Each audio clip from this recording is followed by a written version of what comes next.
Welcome to Smart Saka TV News with me, Fini Nursabila, on January 2024. This is the headline for today. It is about human rights. Human rights are principles that uphold the worth and dignity of every individual life in society, their relationship with one another, their connection with the state, and the state's duties to them are all governed by their human rights. Governments are prohibited from doing some things under human rights legislation and are required to do other things. People also have obligations while exercising their human rights. They have to respect others' rights. Nobody has the authority to act in a way that infringes on the rights of another government, organization, or individual. Human rights cannot be divided. Human rights are inalienable to each and every person's dignity, regardless of how they pertain to civic, cultural, economic, political, or social concerns. Because of this, human rights are all equal and cannot be arranged in a hierarchy. The exercise of one right is inevitably hampered by the denial of another. Consequently, no one's right to a sufficient standard of living may be sacrificed in order to uphold other rights, such as the right to health or the right to an education. Due to the intrinsic dignity of every human being, all people are equal as fellow humans.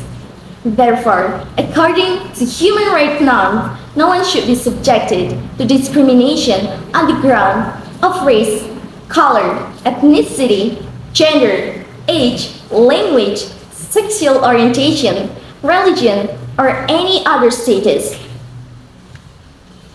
If a right is deemed to be human, it is seen to be fundamentally generic or universal in nature, belonging in some way to every human being wherever, and occasionally even the unborn. Human rights, in contrast to the divine right of monarchs and other similar notions of privilege, are supposed to apply to every individual on earth, regardless of merit or necessity, either because they reduce intrinsic human vulnerability or because they are necessary for social fairness. However, all these postulates create more problems than they do answers in a number of important areas. For example, if human rights qualify private authority, as is frequently claimed, how and when do they do so? What does it mean to state a right is essential, and by what measure of significance or urgency is it considered to be such? What is the benefit of accepting moral rights as separate from legal rights within the framework of human rights jurisprudence? Are non-justiciable rights meaningful beyond just rhetoric? If so, how? How are the rights of all people determined? Are they decided by a worldwide consensus of merit or worth? Or are they a product of culture or ideology? If the latter, is this particular consensus at a regional or global level? What will be the precise method of reaching this kind of agreement? And how could it be balanced with the right of states and people to self-determination? Is the idea of national sovereignty incompatible with the presence of universal human rights?